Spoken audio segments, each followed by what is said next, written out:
Another Obama-backed energy firm bites the dust. Can we all just agree that putting taxpayer dollars into green energy is a waste? Can we stop it? I'm Allen Barton. Stand by for Front Page.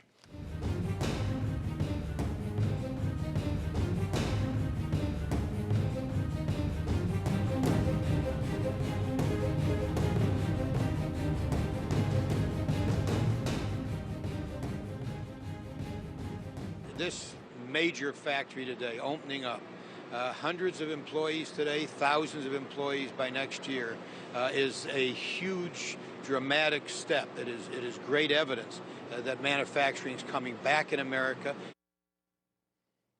And not, Senator, joining me on set, Terry Jones, Associate Editor of Investors Business Daily, Doug Altner, Analyst and Instructor at the Ayn Rand Center for Individual Rights.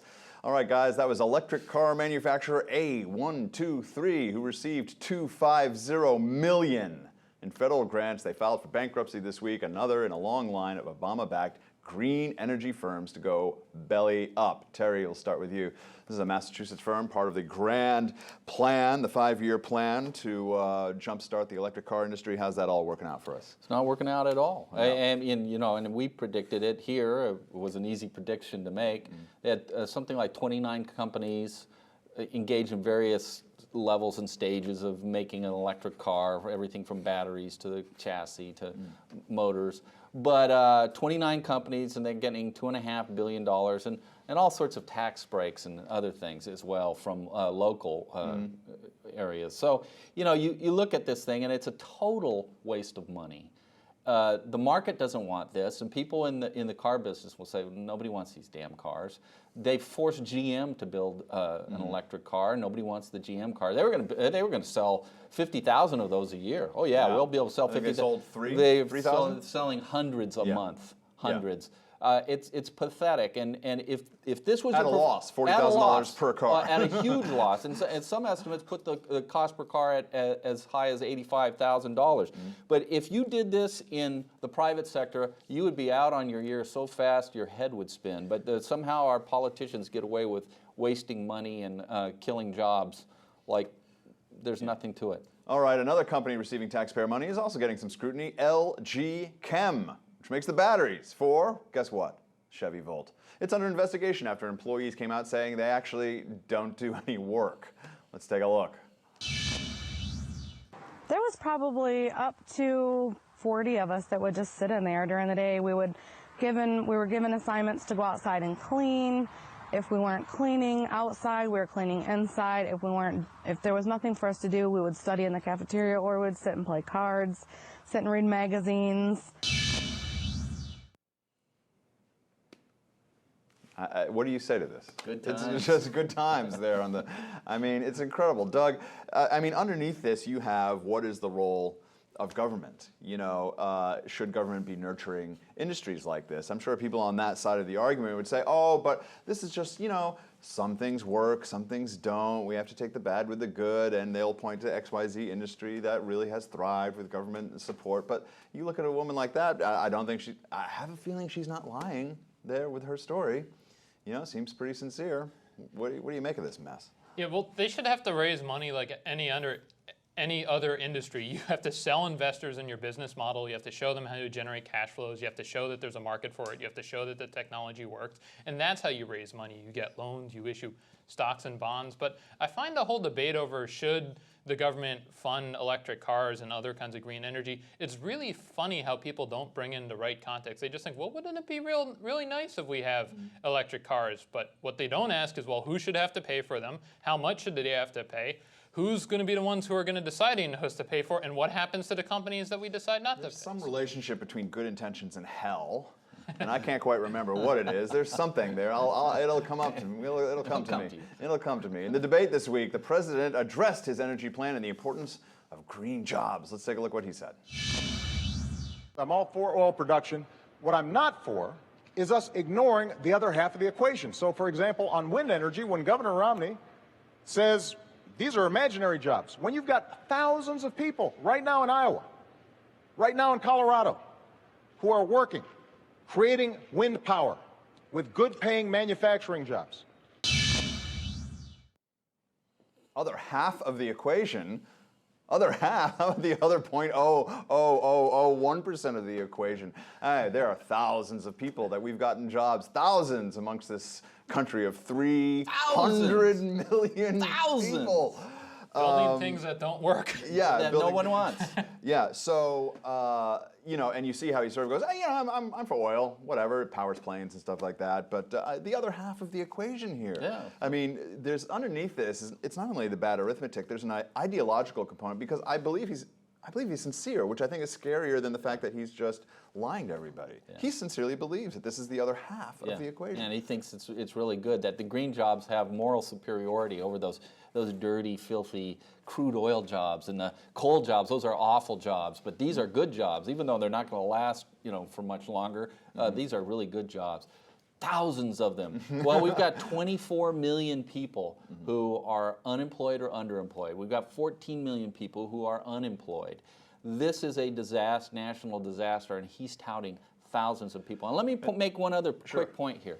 This has been tried before. Spain in the early 2000s decided to base its entire economy on green jobs. And they went through about 5 or 6 years of this, and it was an utter complete disaster, and it in part led to their current crisis that they're having right now. And a study that looked at their experience found that there were 2.2 jobs lost for every one gained. So you expect that to be duplicated here.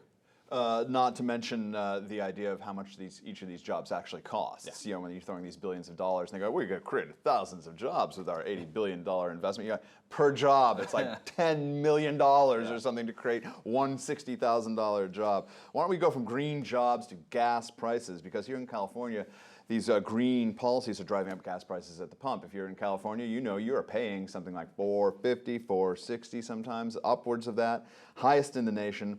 Doug, the president made a very strange argument in the debate that when someone said, hey, when you came into office, gas prices were $1.80, and he said, well, the economy was about to go into collapse. So gas prices as a predictor of recessionary activity, in which case you go, well, why are gas prices high now? What would that say about your economy? This is crazy. Now, state officials say that this is a disruption because of refinery disruptions and fires and malfunctions, et cetera, but you also have California with the highest regulations of gas. What's your take on the whole gas price phenomenon? Because that's a political football that they heave around all the time. Yeah, it's true that it might have been the trigger was the fact that those refineries had to shut down either due to a power outage or a fire, but you have to think it's our regulatory state that makes our state completely vulnerable to things like this, where you have a shortage of gasoline or a sudden price spike if there is some kind of problem. Like the summer blend requirement, I think, is an excellent example. Normally, if there's a shortage of gasoline, what would you do? You would just go import it from out of state, no problem. But here, there has to be specific compositions due to government regulations that makes California gasoline non-substitutable from gasoline out of state, and other refineries don't want to make it. And so that means when you have 14 refineries operating at full capacity and 2 of them go down, of course you're going to have a problem like this. So this is a failure at a regulatory state. Terry, anything on our California gas prices? And also you can hit gas prices around the country because, again, over 4 years ago, they're double. Yeah, and everywhere. And a lot of it is the higher price of oil, but a lot of it is also a higher price of regulation. In California, we're paying the price right now for our regulatory regime.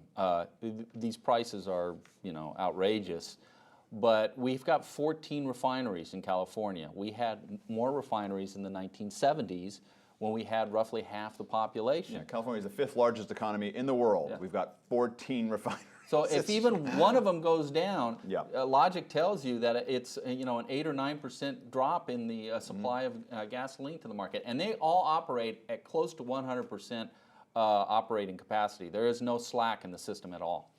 All right. So now these regulations are about to ramp up because in California we passed AB 32, which is basically carbon tax initiative, cap and trade, which Obama tried to get through nationally, couldn't get it through Congress, but California, always leading the way on stupid government regulations, the People's Republic out here.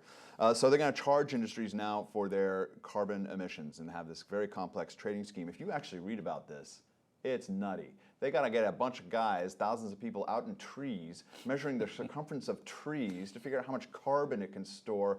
I mean, Lunacy. Doug, any thoughts on our carbon tax initiative here? Well, this sounds like a disaster, and it sounds like something really out of Atlas Shrugged. Everyone knows there's real problems with California with energy. This is the state that has energy crises compared to others. And how do they propose to fix it? Well, by piling on more and more regulations that actually constrict the freedom that businesses need to provide cheap energy or so. And so it's like, I think one of the things is they have to slash emissions by about 30% by 2020.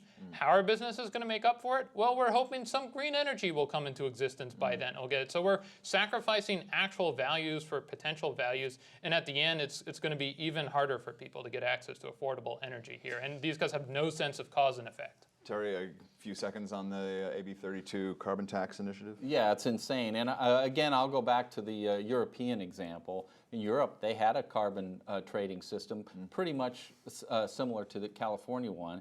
It resulted in massive fraud, an increase in the output of CO2.